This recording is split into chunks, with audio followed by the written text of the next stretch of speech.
ஹல்லேலூயா! நம்முடைய பிதாவாகிய தேவனாலும் கர்த்தராகிய இயேசு கிறிஸ்துவினாலும் உங்களுக்கு கிருபையும் சமாதானமும் உண்டாவதாக. பிரியமானவர்களே, இன்றைய நாளில் உங்களை நான் வாழ்த்துகிறேன். கர்த்தருடைய கிருபையும் சமாதானமும் உங்களிடத்திலே பெருகட்டும். ஆம், நாம் சிலுவை பற்றின உபதேசத்தை குறித்து தியானித்துக் கொண்டு வருகிறோம். அது நமக்கு மிகவும் மிகவும் பிரயோஜனமாக இருந்து கொண்டிருக்கிறது. கர்த்தருடைய வார்த்தைகள் நம்மை உருவாக்குகிறது. கர்த்தருடைய வார்த்தைகள் நம்மளை தேற்றுகிறது. கர்த்தருடைய வார்த்தைகள் இன்னும் அதிகமாய் அவரிடத்திற்கு நம்மளை இழுத்து கொள்ளுகிறது. இந்த வார்த்தைகளை எல்லாம் நம்ம தொடர்ச்சியாக தியானித்துக் கொண்டே வருகிறோம். சிலுவை பற்றின உபதேசம் கெட்டு போகிறவர்களுக்கு தான் பைத்தியமாக இருக்கிறது, ரட்சிக்கப்படுகிற நமக்கோ அது தேவ பலனா இருக்கிறது என்று சொல்லி நம்ம ஆரம்பித்தோம் இல்லையா? பவர் ஆஃப் காட் இல்லையா, அப்புறம் விஸ்டம் ஆஃப் காட்னு சொல்லிட்டு தொடர்ச்சியா தியானிக்க ஆரம்பித்தோம். அநேக காரியங்களை நம்ம தியானித்து கொண்டே வருகிறோம். நம்மை கிறிஸ்துவின் மரணத்தை ருசிக்க, கிறிஸ்துவின் மரணத்தை மேன்மை பாராட்ட, கிறிஸ்து நமக்காக செய்து முடித்தவையை நாம் அறிக்கை செய்ய இந்த வசனங்கள், இந்த தியானங்கள் நமக்கு மிகவும் பிரயோஜனமாக இருக்கிறதை நாம் பார்த்து கொண்டு வருகிறோம். கடந்த 3 பாகங்களாக நம்ம எந்த காரியத்தை குறித்து தியானித்துக் கொண்டிருக்கிறோம் என்றால், இயேசு கிறிஸ்து சிலுவையிலே சிந்தின இரத்தம் எப்படிப்பட்ட மேன்மையுடையதாக இருக்கிறது, என்னென்ன காரியங்களை செய்கிறது, நம் வாழ்க்கையிலே அது எதை நிறைவேற்றி இருக்கிறது என்கிறது எல்லாம் தான் நம்ம கடந்த ஒரு 3 பகுதிகளாக நம்ம பார்த்து கொண்டு வருகிறோம். அதுல முதல்ல எடுத்த உடனே இயேசு கிறிஸ்துவின் இரத்தம் நம்மை மன்னிப்பதற்கு ஏதுவாக கொண்டு வருகிறது. நமக்கு பாவ மன்னிப்பு உண்டாக அவருடைய ரத்தம் சிந்தப்படுகிறது என்கிற ஒரு உணர்வை நம்ம அடைந்தோம். அந்த வார்த்தைகள் நமக்கு அந்த வெளிச்சத்தை காட்டினது. அடுத்து இயேசு கிறிஸ்துவின் ரத்தம் நமக்கு செய்த மகத்துவமான கிரியை என்னங்கிறதையும் நம்ம பார்த்தோம். அது தேவனுடைய அங்கீகாரம் நமக்கு கிடைக்கும்படியாய் நம்ம அந்த ரத்தத்தை விசுவாசிக்கும் பொழுது பிதாவாகிய தேவன் நம்மளை அக்செப்ட் பண்றாரு, நமக்கு ஒரு அங்கீகாரம் கிடைக்குது என்கிற ஒரு விஷயத்தையும் நம்ம பார்த்தோம். போன பகுதியில் நம்ம தியானித்த காரியம், இயேசு கிறிஸ்துவின் ரத்தம் நமக்காக பழி வாங்குறதல்ல, இயேசு கிறிஸ்துவின் ரத்தம் நமக்காக பரிந்து பேசுகிறது இல்லையா? அந்த காரியத்தை குறித்து நம்ம பார்த்தோம். நன்மையை பேசுகிற ரத்தமா இருக்கிறது இல்லையா? அந்த காரியத்தை குறித்து நம்ம பார்த்தோம். அதிகமாய் புரிந்து கொண்டே வருகிறோம். இன்றைய தினத்திலும் அந்த இயேசு கிறிஸ்துவின் ரத்தம் என்னென்ன விஷயங்களை செய்கிறது என்பதை தியானிக்க போகிறோம். அந்த ஒரு காரியத்திற்காக நம்ம தியானிக்க போகிற பகுதி இன்றைக்கு என்ன அப்படின்னா, ஆதியாகமம் புஸ்தகத்துக்கு நேரா வந்தோம்னா 8ஆம் அதிகாரம், ஆதியாகமம் 8ஆம் அதிகாரம் 20ஆம் வசனத்திலிருந்து நம்ம வாசிக்க போகிறோம். ஆதியாகமம் 8ஆம் அதிகாரம் 20ஆம் வசனம். அப்பொழுது நோவா கர்த்தருக்கு ஒரு பலிபீடம் கட்டி சுத்தமான சகல மிருகங்களிலும் சுத்தமான சகல பறவைகளிலும் சிலவற்றை தெரிந்து கொண்டு அவைகளை பலிபீடத்தின் மேல் தகன பலிகளாக பலியிட்டான். சுகந்த வாசனையை கர்த்தர் முகர்ந்தார் என்று சொல்லி நம்ம போடப்பட்டிருக்கிறத வாசிக்கிறோம். இன்றைய தினத்துல நல்லா கவனிக்க வேண்டிய பகுதி என்னன்னா, நோவா ஒரு பலிபீடம் கட்டுகிறார். நோவா ஒரு பலிபீடம் கட்டுகிறதற்கும் இதற்கு என்ன சம்பந்தம் என்று நம்ம பார்ப்போமேயானால், நோவா இந்த பலிபீடம் கட்டுவதின் சூழ்நிலை என்ன, அந்த பேக்ரவுண்ட் ஸ்டோரி என்னங்கிறத நம்ம விளங்கி கொண்டோம்னா, இப்போ இதற்கும் சிலுவையில இயேசு கிறிஸ்துவின் ரத்தத்திற்குமான ஒற்றுமையை நம்ம ரொம்ப நல்லா புரிந்து கொள்ள முடியும். பிரதர், எப்பவுமே இதையும் அதையும் சேர்த்து வச்சு பேசுற மாதிரி இருக்குது. இப்ப ஆபேலை குறித்து பார்த்தோம், அங்க செய்யப்பட்டது, இப்ப நோவான்னு வந்துட்டு இருக்கிறோம். இதுவும் அதுவும் எப்படி ஒண்ணு அப்படின்னு சொல்றீங்க அப்படின்னு சில கேள்விகள் யாருக்காவது எழும்பினது என்றால் நல்லா புரிந்து கொள்ளலாம். இயேசு கிறிஸ்து வாழ்ந்த பொழுது அவர் பரிசேயர், சதுசேயர், வேதபாரகர்கள் கிட்டையும் சரி, சீஷர்கள், எம்மாவூர் சீஷர்கள்கிட்டையும் சரி, இன்னும் அநேக இடங்கள்லையும் அவர் என்ன செய்து கொண்டே இருந்தார்னா, இந்த வேத வாக்கியங்கள் எல்லாம் ஆராய்ந்து பாருங்க, அது எல்லாமே என்ன குறித்து தான் சாட்சி கொடுக்கிறது என்று சொல்லி அதை விளக்கி இருப்பார் இல்லையா? அதாவது தீர்க்க தரிசனங்களா இருக்கட்டும், நியாயப்பிரமாணங்களா இருக்கட்டும், அது என்னை குறித்து தான்ப்பா எல்லாமே சொல்லப்பட்டிருக்கிறது. அதை ஒப்பிட்டு விளக்கையும் காண்பித்தாரு எம்மாவூர் சீஷர்கள் கிட்டன்னு சொல்லி நம்ம பார்க்க முடியும். அப்படி நம்ம முழு வேதாகமத்திலையும் நம்ம ஒவ்வொரு புத்தகங்களிலும் இயேசு கிறிஸ்துவை காட்டும் செய்தியை நம்ம புரிந்து கொள்ளவில்லை என்றால் வேதாகமத்தை நாம் சரிவர புரிந்து கொள்வதே இல்லை என்பதுதான் உண்மை. அப்ப முழு வேதாகமும் நமக்கு தேவனாகிய கர்த்தரை வெளிச்சம் போட்டு காட்டுகிறது. அந்த வெளிச்சத்திற்குள்ளதான் நம்மளை நடத்துகிறது. நம்ம இயேசுவை முழுவதும் புரிந்து கொள்ளுகிறோம். வார்த்தையாம் தேவனை, தேவனுடைய வார்த்தையிலிருந்து நம்ம புரிந்து கொள்ளுகிறோம். Word of God is the God of word அப்படின்னு சொல்லுவாங்க. அதாவது அவர் வார்த்தையில சொன்னவைகளை நிறைவேற்றுகிறவர் அவரே வார்த்தையாம் தேவனாய் இருக்கிறார் என்கிற புரிதல்லாம். அப்போ சொன்னதை நிறைவேற்றாருன்னா என்ன அர்த்தம்? இதுக்கு முன்னாடி பழைய ஏற்பாடு காலத்துல ஆரம்பத்திலிருந்து என்னென்ன விஷயத்தெல்லாம் சொல்லி அது அந்த நாட்கள்ல நிழலோட்டமாய் செய்து கொண்டு வந்தார்களோ அதை முழுவதுமாக நிறைவேற்றி முடித்தார். சிலுவையில அவர் பினிஷ் பண்ணி வைத்தாரு. அந்த முடித்து வைத்தவைகளையும் நம்ம இப்ப தியானித்து கொண்டிருக்கிறோம். அந்த வார்த்தையாம் தேவன் எப்படிப்பட்டவரா இருக்கிறார் என்கிறத குறித்து இல்லையா? அந்த புரிதலோட நம்ம பார்த்தோம்னா எல்லா சம்பவங்களுக்குள்ளிருந்தும் தேவ மகிமையை நம்ம பார்க்க முடியும். அந்த வார்த்தையாம் தேவனை குறித்து நம்ம புரிந்து கொள்ள முடியும். ஸோ இப்போ நோவாவுடைய பேக்ரவுண்ட் ஸ்டோரி என்னங்கிறத புரிந்து கொண்டோம்னா, நோவா தேவனுடைய வார்த்தையை கேட்டு தேவனுடைய எச்சரிப்பை பெற்று இப்பொழுது ஒரு பெரிய பேழையை உண்டாக்குகிறார். அதற்கு பிறகு விலங்குகள், பறவைகள், ஊரும் பிராணிகள் என எல்லாவற்றையும் கூட்டிக் கொண்டு பேழையில கிளம்புகிறார். எல்லா பக்கமும் அழிவு நடக்கிறது. எல்லாரும் அழிந்து போய் கொண்டிருக்கிறார்கள், அழிந்து போனார்கள். அந்த அழிவிற்கு பிறகு பாருங்க, முற்றிலும் இந்த அழிவின் சூழ்நிலையை முடிந்த பிறகு இப்பொழுது பேழை வந்து நிற்கிறது. பேழை நின்ற பிறகு இவர்கள் எல்லாரும் வெளியே வருகிறார்கள். வெளியே வந்த அடுத்த நிமிஷம் இங்க நோவா செய்த காரியத்தை குறித்து பார்க்கிறோம். அதாவது புதிய வாழ்க்கையை இனிதான் அனுபவிக்க போறாங்க.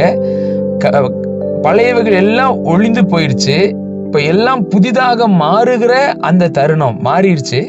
இப்ப புதிய வாழ்க்கையை எதிலிருந்து துவங்குகிறது என்றால் பலிபீடத்திலிருந்து துவங்குகிறது. புதிய வாழ்க்கை பலிபீடத்திலிருந்து துவங்குகிறத பார்க்கிறோம் இல்லையா? இப்போ நான் இந்த சொன்ன வார்த்தைகள் நிமித்தமாகவே நீங்க இயேசு கிறிஸ்துவானவரை எதோடு ஒப்பிட்டு நம்ம பேச போறோங்கிறத நல்லா புரிந்து கொள்ள முடியும் இல்லையா? இந்த பலிபீடம் சிலுவையையே குறிக்கிறது இல்லையா? இப்போ நோவா பலிபீடம் செலுத்தினது அந்த கற்பனையோட இப்ப நீங்க படித்து பாருங்க.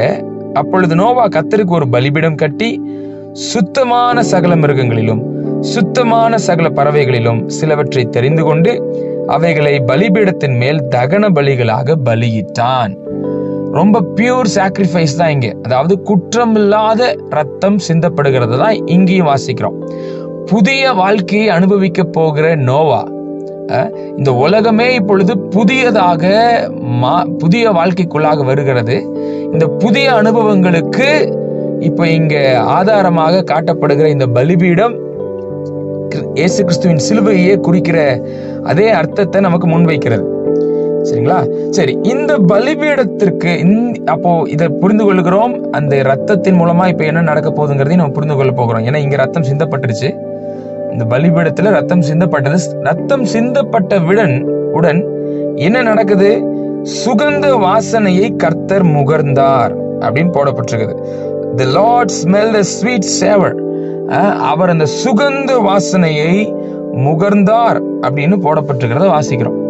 அதாவது இந்த சுகந்த வாசனைங்கிறது எதை குறிக்குதுன்னா, இந்த பலி அவருக்கு ஒரு மன நிறைவை உண்டாக்குகிறது. இவ்வளோ நேரம் அவருக்கு இருந்த மன குமுறல்கள், மனதில் இருந்த ஒரு பதற்றங்கள், மனதில் இருந்த ஒரு வருத்தமான சூழ்நிலை, விசனமான சூழ்நிலை எல்லாமே இப்போ ஒரு நிறைவுக்கு வருகிறது. அந்த ஒரு மன நிறைவு தேவனுக்கு உண்டாகிறத பார்க்கிறோம். அப்போ அந்த சுகந்த வாசனையை கர்த்தர் முகர்ந்தார் அப்படிங்கிற விஷயம் அவர் மனதிற்கு ஒரு நிறைவை உண்டாக்குகிறத நம்ம பார்க்கிறோம். அப்போ இயேசு கிறிஸ்துவின் ரத்தம் தான் பிதாவானவரின் ஒரு மனநிலையை அது நிறைவுக்குள்ள கொண்டு வந்திருக்குதுன்னு நம்ம புரிந்து கொள்ளலாம். எப்படி பிரதர் அதையும் நீங்க சொல்றீங்க அப்படின்னா அதையும் நம்ம விளங்கி கொள்ள போகிறோம். இந்த ஆதி ஆகமத்துல இந்த வெள்ளம் வர்றதற்கு முன்பதாக வெள்ளத்தை பத்தி தேவன் சொல்லுவதற்கு என்ன சொன்னாரு, என்ன வார்த்தைகளை பயன்படுத்தினாருங்கிறத நம்ம பார்ப்போம். ஆதியாகமம் 6ஆம் அதிகாரம் 5ஆம் வசனத்தை வாசிப்போம். ஆதியாகமம் 6ஆம் அதிகாரம் 5-6 வசனங்கள். மனுஷனுடைய அக்கிரமம் பூமியிலே பெருகினது என்றும் அவன் இருதயத்தின் நினைவுகளின் தோற்றமெல்லாம் நித்தமும் பொல்லாததே என்றும் கர்த்தர் கண்டு தாம் பூமியிலே மனுஷனை உண்டாக்கினதற்காக கர்த்தர் மனஸ்தாபப்பட்டார். அது அவர் இருதயத்துக்கு விசனமாய் இருந்தது இல்லையா? அப்பொழுது கர்த்தர், நான் சிருஷ்டித்த மனுஷனை பூமியின் மேல் வைக்காமல் மனுஷன் முதற்கொண்டு மிருகங்கள், ஊரும் பிராணிகள், ஆகாயத்து பறவைகள் பரியந்தமும் உண்டாயிருக்கிறவைகளை நிக்கிரகம் பண்ணுவேன். நான் அவர்களை உண்டாக்கினது எனக்கு மனஸ்தாபமா இருக்கிறது என்றார் அப்படின்னு வாசிக்கிறோம். அதாவது அழிவிற்கு முன்பதாகவே தேவனுடைய மனதின் வார்த்தைகளை இந்த வார்த்தைகள் விவரிக்கிறது. அவருக்கு ரொம்ப விசனமா இருக்குது, மனஸ்தாபமா இருக்கிறது. அவர் சொன்ன வார்த்தைகள் எல்லாம் பார்க்கிறோம். மனுஷனை எவ்வளவு நல்லவனா இருக்கணுங்கிறதுக்காக நம்மை போலவே படைத்தோம். ஆனா அவன் மோசமானவனாக மாறிவிட்டான், பொல்லாதவனாக மாறிவிட்டான், நம்மை விட்டு வழி விலகி போய்விட்டானேங்கிற ஒரு வருத்தம் அவருக்கு இந்த வார்த்தைகளை அவர் மனதிலே உருவாக்குகிறத நம்ம பார்க்கிறோம். நாம் செய்த தவறுகள், நாம் அவரை விட்டு வழி விலகி போகிற தூரங்கள் அவரால் அதை ஏற்றுக்கொள்ள முடியாத அளவுக்கு வேதனையை வர வைக்கிறதா இருக்கிறது நிமித்தம் அவர் இந்த வார்த்தைகளை சொல்றாரு. இப்போ அழித்து விடலாம் என்கிற அந்த வெள்ளத்தின் மூலம் அழித்து விடலாம் என்கிற அந்த பதிலையும் அவர் சொல்லுகிறத குறித்து நம்ம இங்க வாசிக்கிறோம் இல்லையா? இது வெள்ளத்திற்கு முன்பதாக சொல்லப்பட்ட விஷயம். இந்த நேரத்துலதான் நோவாவுக்கோ கர்த்தருடைய கண்களில் கிருபை கிடைத்தது என்கிறத பார்க்கிறோம் இல்லையா? ஆமா, Noah found grace in the eyes of the Lord இல்லையா? He found the favor அப்படிங்கிறதையும் நம்ம புரிந்து கொள்கிறோம். இப்போ இதுக்கப்புறம் வெள்ளம் வந்துருச்சு, எல்லாரும் அழிந்துட்டாங்க. அழிந்ததுக்கு அப்புறம் என்ன நடந்துச்சு? சரி, இப்ப முன்னாடிதான் எல்லாரும் பொல்லாதவங்களா இருந்தாங்க, எல்லாருடைய மனதின் நினைவுகள் எல்லாமே பொல்லாததா இருந்துச்சு. இப்போ அழிச்சிட்டாரே, அழிச்சதுக்கு அப்புறம் புதுசா தானே உருவா போறாங்க, இப்போ எல்லாருக்கும் மனநிலை எப்படி இருக்க போகுது அப்படிங்கிறதுக்காக வெயிட் பண்ணாரா? இல்ல அழிவை உண்டாக்கினவுடன் இப்போ இந்த பலியை செலுத்தின பிறகு நோவா இந்த பலிபீடத்தை கட்டி நோவா கர்த்தருக்கென்று பலியை செலுத்தின பிறகு அவர் சொல்லுகிற வார்த்தை என்ன? அதை தான் மறுபடியும் நம்ம இப்போ புரிந்து கொள்ள போகிறோம். அதற்கு 9ஆம் அதிகாரத்தை 8ஆம் அதிகாரத்தை எடுத்துக்கொண்டோம்னா நம்ம வாசித்த அதே வசனங்களை மறுபடியும் வாசிப்போம்னோ. அது ஆதியாகமம் 8ஆம் அதிகாரம் 20ஆம் வசனத்திலிருந்து. அப்பொழுது நோவா கர்த்தருக்கு ஒரு பலிபீடம் கட்டி சுத்தமான சகல மிருகங்களிலும் சுத்தமான சகல பறவைகளிலும் சிலவற்றை தெரிந்து கொண்டு அவைகளை பலிபீடத்தின் மேல் தகன பலிகளாக பலியிட்டான். சுகந்த வாசனையை கர்த்தர் முகர்ந்தார். நல்ல கவனிங்க. அப்பொழுது கர்த்தர், இனி நான் மனுஷன் நிமித்தம் பூமியை சபிப்பதில்லை. மனுஷனுடைய இருதயத்தின் நினைவுகள் அவன் சிறுவயது தொடங்கி பொல்லாததாய் இருக்கிறது. நான் இப்பொழுது செய்தது போல இனி சகல ஜீவன்களையும் சங்கரிப்பதில்லை. பூமியில் உள்ள நாளளவும் விதைப்பும் அறுப்பும், சீதளமும் உஷ்ணமும், கோடை காலமும் மாரிக்காலமும், பகலும் இரவும் ஒழிவதில்லை என்று தம்முடைய உள்ளத்தில் சொன்னார் என்று சொல்லி போடப்பட்டிருக்கிறது. அதாவது இங்க இந்த பலிக்கு அப்புறம் இல்லையா, இந்த சாக்ரிஃபைஸுக்கு அப்புறம், இந்த ரத்தம் சிந்துதலுக்கு அப்புறம் மனிதன் மாறிடல, ஆனா மனிதன் மேல் இருக்கிற தேவனுடைய நோக்கம், தேவனுடைய ஒரு திட்டம் மாறுகிறத பார்க்கிறோம் இல்லையா? அதாவது இதற்கு முன்னாடி இதே விஷயங்கள் தான் பார்க்கிறாரு இல்லையா? நம்ம முன்னாடி வசனத்துல வாசிச்சோம். ஏன்னா இந்த மனுஷனோட இருதயத்தின் நினைவுகள் எல்லாமே பொல்லாததா இருக்குதே, அதனால நம்ம எல்லாத்தையும் அழிச்சிடலாம் அப்படின்னு அழிச்சார். ஆனா அழித்ததற்கு பிறகு நோவா வெளியே வந்த உடனேயே இந்த பலியை செலுத்துறான். அந்த குற்றமில்லாத ரத்தம் சிந்தப்பட்டது. குற்றமில்லாத ரத்தம் சிந்தப்பட்டவுடன் என்ன நடக்குது? ஆண்டவருடைய மனநிலை, பிதாவானவருடைய மனநிலையில ஒரு நிறைவு உண்டாகி, மனுஷன் அவன் இப்ப பிறப்பிலிருந்தே தப்பு செய்யறவனாதான் இருக்கிறான் அப்படிங்கிற ஒரு விஷயத்த அவர் அப்படியே அக்செப்ட் பண்ணிக்கிறாரு. யார் நிமித்தமாக அக்செப்ட் பண்ணிக்கிறாருன்னா, இந்த பலியின் இந்த ரத்தம் சிந்துதல் நிமித்தமாக அக்செப்ட் பண்றாரு. ஏன்னா அதையே தான் திரும்ப சொல்றாரு.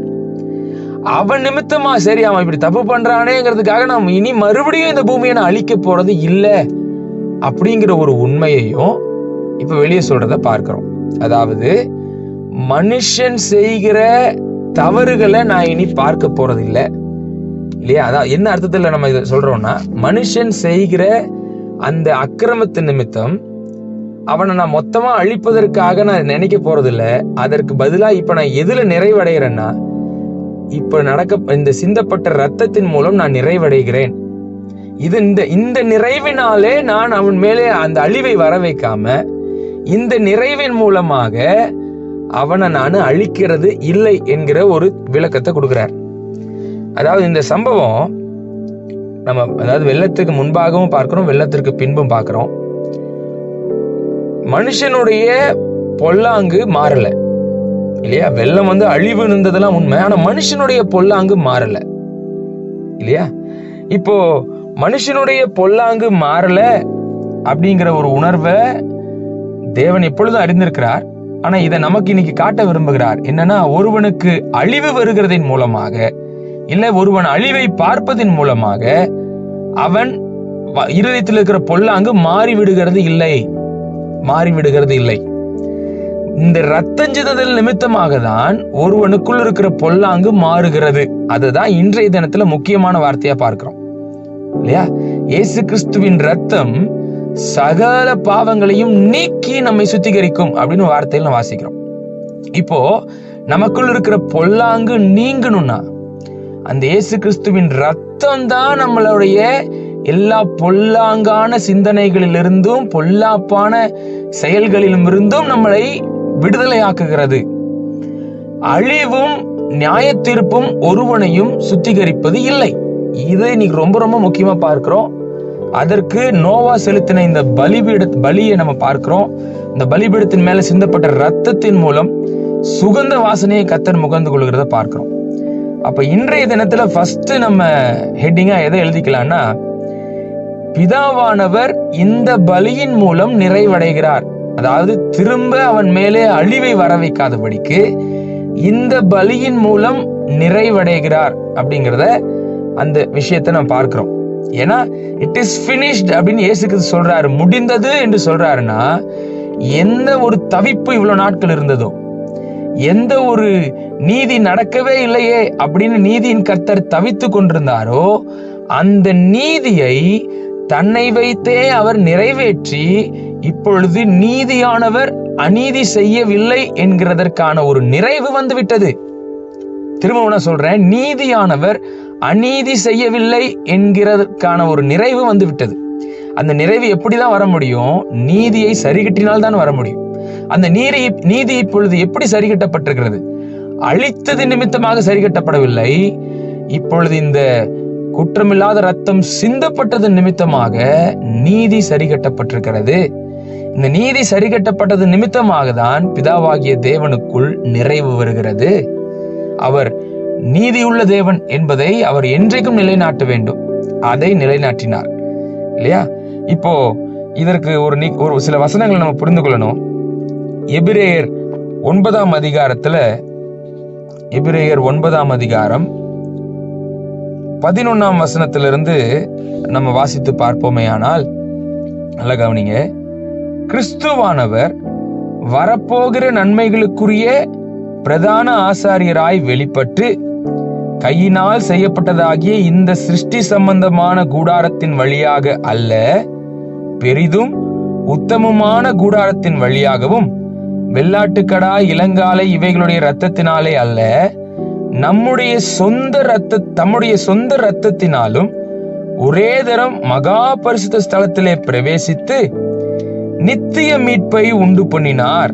அது எப்படி எனில், காலை வெள்ளாட்டுக்கடா இவைகளின் இரத்தமும் தீட்டுப்பட்டவர்கள் மேல் தெளிக்கப்பட்ட கடாரியின் சாம்பலும் சரீர சுத்தி உண்டாகும்படி பரிசுத்தப்படுத்துமானால், நித்திய ஆவியினாலே தம்மைத்தாமே பழுதற்ற பலியாக தேவனுக்கு ஒப்பு கொடுத்த கிறிஸ்துவனுடைய இரத்தம் ஜீவனுள்ள தேவனுக்கு ஊழியம் செய்வதற்கு உங்கள் மனசாட்சியை செத்த கிரியைகளற சுத்திகரிப்பது எவ்வளவு நிச்சயம் என்று சொல்லி போடப்பட்டிருக்கிறது. அதாவது இதுதான் அந்த விஷயம். என்னன்னா, மனுஷனுடைய பொல்லாங்கான சிந்தனைகளை அழிவு மாற்றவில்லை.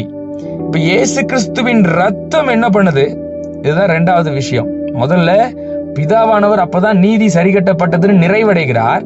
இரண்டாவது, இதே சம்பவத்திலிருந்து என்ன தெரிந்து கொள்கிறோம் என்றால், மனிதனுடைய பொல்லாங்கு எப்படிதான் மாறப்போகுதுன்னா இந்த பலியின் மூலமாக தான் நிறைவடையவே போகிறது. அதுதான் இந்த வசனத்துல எபிரேயர்ல வாசிக்கிறோம். கிறிஸ்துவினுடைய ரத்தம் ஜீவனுள்ள தேவனுக்கு ஊழியம் செய்வதற்கு உங்கள் மனசாட்சியை, நல்லா கவனிக்கணும், உங்கள் மனசாட்சி, இதுதான் உள்ளுக்குள்ள பொல்லாங்கு நிரம்பி இருக்க போகிறதா இல்லையா என்பதற்கான விளக்கமே. பொல்லாங்கு இல்லாமல் ஒருவன் மாறுகிறான் என்றால் அவனுடைய மனசாட்சி செத்த கிரியைகளால் சுத்திகரிக்கப்பட வேண்டும். இது எதை குறிக்குது? என்ன தப்பு செஞ்சாலும் மனசாட்சின்னு ஒண்ணு இல்லாம இருந்துச்சுன்னா, அவங்க செய்யறது தப்புங்கிற ஒரு உணர்வே இல்லாம இருந்துச்சுன்னா, அவங்க தொடர்ந்து செய்துட்டே தான் இருக்க போறாங்க. எந்த அழிவை பார்த்தாலும் சரி, எந்த ஒரு பிரச்சனைகளை பார்த்தாலும் சரி, எந்த ஒரு போராட்டத்தை பார்த்தாலும் சரி, அது அவங்களுக்குள்ள மாற்றத்தை கொடுக்க போறதில்லை. ஆனால் இப்போ இந்த ரத்தம் என்ன செய்கிறது என்றால், நீங்க ஜீவனுள்ள தேவனுக்கு ஊழியம் செய்வதற்கு, அதாவது இவ்வளவு நாட்கள் பொல்லாங்கனுக்கு ஊழியம் செய்றீங்க, பொல்லாங்கனுக்குள் கிடக்குறீங்க, அப்படி இல்லாதபடி ஜீவனுள்ள தேவனுக்கு ஊழியம் செய்வதற்காக ஒரு புதிய வாழ்க்கை, பழையவைகள் எல்லாம் ஒழிந்து போய் எல்லாம் புதிதாய் மாறுவதற்கு ஏதுவாக இயேசு கிறிஸ்துவின் ரத்தம், இந்த ஜீவனுள்ள தேவனுடைய ரத்தம் உங்களுடைய மனசாட்சியை செத்த கிரியைகள் அதாவது செத்த கிரியைகளே இனி உள்ளுக்குள்ள இல்லை அப்படிங்கிறபடியாய் சுத்திகரிப்பது எவ்வளவு நிச்சயம் என்று சொல்லி பார்க்கிறோம். அப்போ மனிதனுடைய மனசாட்சியில் இருக்கிற எல்லா கோளாறுகளையுமே அவருடைய ரத்தம் சுத்திகரிக்கிறது. அவருடைய ரத்தம் சுத்திகரிக்கிறது. அல்லேலூயா. அப்போ இந்த வசனங்கள்ல நம்ம ரொம்ப தெளிவா புரிந்து கொள்கிறோம். பாருங்க, நோவாவுடைய சூழ்நிலையை கொஞ்சம் யோசிச்சு பாருங்க. உலகத்திலே யாரும் கிடையாது. கண்ணு முன்னாடி வாழ்ந்துட்டு இருந்த எல்லா ஜனங்க, ஆதாமேவாள் பார்க்கும் பொழுது, ஆதாமேவாள் வாழ்ந்த பொழுது அவங்க கூட யாருமே இல்லதான். ஆனா நோவா வாழ்ந்த பொழுது கூட எல்லா மனிதர்களும் இருந்தாங்க. எல்லா மனிதர்களும் கண்ணுக்கு முன்னாடி எவ்வளவு பொல்லாப்பானதை செய்கிறார்கள் என்று பார்த்து கொண்டிருந்த நோவா, பாருங்க, அந்த நாட்கள்ல பூமியில் இருந்த மொத்த மனுஷங்களும் பயங்கரமான பொல்லாங்கு நிறைந்த ஒரு இருதயத்தோடு கூடவே இருந்து கொண்டிருந்தாங்கிறது தான் இந்த வசனங்களை நம்ம ரொம்ப அழகா புரிந்து கொள்கிறோம். இந்த ஆதியாகமத்துல 6ஆம் அதிகாரத்தில் நம்ம படித்தோமே, அந்த வசனத்தை கூட நம்ம மறுபடியும் ஒரு தடவை வாசிச்சோம்னா நமக்கு அந்த ஒரு அந்த முக்கியமான அந்த எண்ணங்கள் நமக்குள்ள ஓடும். பாருங்களேன், ஆதியாகமம் 6ஆம் அதிகாரம் 6ஆம் வசனத்திலிருந்தே நம்ம வாசிச்சோம்னா, தாம் பூமியிலே மனுஷனை உண்டாக்கினதற்காக கர்த்தர் மனஸ்தாபப்பட்டார், அது அவர் இருதயத்துக்கு व्यसனமாயிருந்தது அப்படின்னு போடப்பட்டிருக்குது. ஏன்? அதுக்கு மேல் வசனம் பாருங்க, மனுஷனுடைய அக்கிரமம் பூமியிலே பெருகினது என்றும் அவன் இருதயத்து நினைவுகளின் தோற்றமெல்லாம் நித்தமும் பொல்லாததே என்றும் கர்த்தர் கண்டு என்று போடப்பட்டிருக்கிறது. என்ன ஒரு விஷயம்னா, நம்ம மனசுக்குள்ள நம்ம நினைக்கிறவைகள் எல்லாம் அதெல்லாம் அவருக்கு தோற்றமாக தெரிகிறது. நினைக்கிற நினைவுகள் ஏதோ வார்த்தையில் எழுதுறது மாதிரி இல்ல, அவர் காட்சியாக பார்க்கிறார். அததான் அவன் இருதயத்து நினைவுகளின் தோற்றம் எல்லாம் நித்தமும் பொல்லாததே என்றும் கர்த்தர் கண்டு என்கிற ஒரு வார்த்தை போடப்பட்டிருக்கு. இன்னைக்கு நம்மளுடைய, அதாவது மனுஷன் முகத்தை பார்க்கிறான், கர்த்தரோ இருதயத்தை பார்க்கிறாருன்னா, அந்த இருதயத்தை பார்க்கிறவர் எதை பார்க்கிறாரா? உன்னுடைய நினைவுகளை எல்லாம் தோற்றமாகவே பார்க்கிறார். உன் இருதயத்தை பார்க்கிறார். இருதயத்தை பார்க்கிறாருன்னா உன் இருதயம் எப்படி ஃபங்க்ஷன் ஆயிட்டு இருக்குது, நல்லா துடிக்குதா? அது இல்லை. எதை பார்க்கிறாரு? உன் மனசுக்குள்ள நீ என்னென்ன நினைவுகளோடு வாழ்ந்து கொண்டிருக்கிறாய், எப்படிப்பட்ட நினைவுகள் உனக்குள்ள இருக்கிறது, அந்த நினைவுகளை அவர் தோற்றமாக பார்க்கிறார். அப்படின்னா என்ன அர்த்தம்? ஒரு படம் இருக்குதுன்னு வச்சுக்கோங்க, ஒரு வீடியோ இருக்குது, ஒரு மூவி இருக்குது. அந்த மூவியை அவங்க எடுத்து, அந்த ஒரு படத்தை எடுத்தவர்கள் வெளியிடுவதற்கு முன்பதாக அதை முதல்ல எழுதுவாங்க இல்லையா? காட்சி ஒன்றில் இப்ப என்ன நடக்க போகுது? 2 நண்பர்கள் பேசிக்கொள்ளுகிறார்கள். முதல் ஒருவன் பேசுகிற வார்த்தை, இரண்டாம் ஒருவன் பேசும் வார்த்தை அப்படின்னு உரையாடல் நடக்கிறது. அவர்கள் பேசிவிட்டு சரி நாம் நாளை சந்திப்போம் என்று போகிறார்கள். அந்த காட்சி முடிவு அப்படின்னு எழுதுவாங்க. இப்போ எழுதுனதை காட்சியாக மாற்றுவதற்கு அதை வைத்தே அவங்க நடிப்பாங்க. அந்த நடிப்பதை வீடியோ எடுத்து அதற்கு பிறகு அதை எடிட் பண்ணி அதற்கான நேரத்தை ஒதுக்கி அதற்கு என்ன டப்பிங் கொடுக்கணுமோ இல்லை எல்லா டிரான்சிஷன்ஸ் கொடுக்கணுமோ எல்லாமே கொடுத்து ஒரு வீடியோவாக பார்க்கிறோம். இப்போ இந்த விஷயத்திற்கு எழுத வேண்டியது இருக்கிறது, எழுதினதை படிக்க வேண்டியது இருக்கிறது, படித்ததை மனதில் வைத்ததற்கேற்றபடி நடிக்க இருக்கிறது. அந்த சம்பவம் நடித்த பிறகுதான் அது ஒரு காட்சியாக மாறுகிறது. ஆனா தேவன் இதை எப்படி பார்க்கிறாருன்னா, நம்ம மனசுல நம்ம நினைக்கிறதே நம்ம எழுதி அதை வெளியில எப்படி செய்கிறோமோ, எப்படி அதை காட்சியாக நம்ம நடத்த போறோமோ, அதாவது மனசுல, எடுத்துக்காட்டுக்கு சொல்லணும்னா, மனசுல ஒருவரை நம்ம கசப்போடு பார்க்கிறோம். அதாவது இவன் மட்டும் பாரு இப்படி நமக்கு எதிரா இருக்கிறான், இவன்லாம் எப்படியாவது அழிஞ்சு போகணும் அப்படின்னு மனசுக்குள்ள ஒருவர் நினைக்கிறார் என்றால் இது என்னவே அர்த்தமாக ஆண்டவர் பார்க்கிறார்னா நம்ம போய் அவனை அழிக்கிறதனையே பார்க்கிறார். ஏன்னா மனதிற்குள்ள இருக்கிற கசப்புகளும் கோபங்களும் கொலை செய்வதற்கு ஈக்குவலாக தேவன் பார்க்கிறார்னா வசனத்துல வாசிக்கிறோம். அதே போலதான் விபச்சாரம் செய்கிறத தேவன் எப்படி விஷயமா கம்பேர் பண்றாருன்னா, ஒரு பெண்ணோ ஒரு ஆணோ தன்னுடைய உறவுக்கு அற்றாரா இருந்தும் உறவுக்கு வெளியே இருக்கிறவர்களாக இருந்து அவர்களை மனதளவிலே ஆசையோடு இச்சித்து நினைத்து கொண்டிருந்தாலே போதும், அந்த நினைவுகளே தன்னை விபச்சாரம் பண்ணுகிற இடத்திற்கு இழுத்து சென்று அங்கு இந்த தகாதபடி ஒரு உறவிலே வைத்து கொண்டதற்கு நிகராக தேவன் அதை பார்க்கிறார். அப்ப யோசிச்சு பாருங்க, இந்த மாதிரி இருக்குது ஒருவனுடைய மனநிலை. மனசாட்சிங்கிறதே இல்லாம இருக்குது. அவன் மனசு அவனிடம் பேசும்படியான ஒரு சூழ்நிலை இல்லை. ஏனென்றால் உள்ள ஆவியானவர் இல்லை. அப்படின்னாதான் இந்த சூழ்நிலைக்கு அவன் தள்ளப்படுகிறான் இல்லையா? அந்த ஒரு சூழ்நிலை தான் இப்ப டச் பண்ணப்படுகிறது. இப்படிப்பட்ட சூழ்நிலையில உலகம் இருக்குது. அந்த ஒரு மனஸ்தாபத்துல தேவன் என்ன பண்றாரு, அழிவை விடுகிறார். இப்ப அந்த அழிவு முடிந்ததற்கு அப்புறமும் இவனுடைய மனசாட்சி மாறிடுச்சா அப்படின்னு பார்த்தா மனசாட்சி மாறல. அதனால அதுக்கப்புறம் சொல்றாரு, சுகந்த வாசனை கர்த்தர் முகந்தார். அப்பொழுது கர்த்தர் இனி நான் மனுஷ நிமித்தம் பூமியை சபிப்பதில்லை.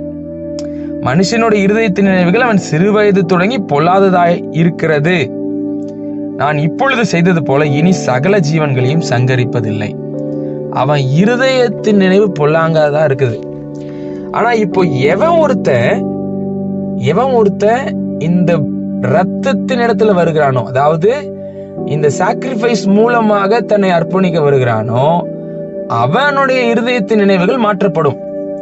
அவனுடைய சிந்தனை மண்டலம் வேறு விதமாக ஃபங்க்ஷன் ஆக போகுது. இனி அவனுடைய நினைவுகளின் தோற்றம் எல்லாம் வேற மாதிரி இருக்க போகுது.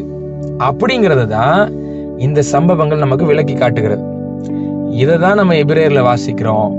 நம்மளுடைய மனசாட்சி செத்த கிரியைகள அது முற்றிலும் சுத்திகரிக்கப்படுவது அதிக நிச்சயம். இன்னைக்கு இயேசு கிறிஸ்துவின் ரத்தம் என்ன செய்யுதுன்னா, இன்னைக்கு ஒரே நாள்ல 2 விஷயங்களை பார்க்கிறோம். அது இயேசு கிறிஸ்துவின் ரத்தத்தை அவர் பார்த்துதான் இல்லையா, முழுமையான அந்த ரத்தம் சிந்தத பார்த்துதான் சுகந்த வாசனையை கர்த்தர் முகந்தார் அப்படிங்கிற விஷயம். நீதிக்குரிய இரத்த பலியாய் அதை பார்க்கிறார்.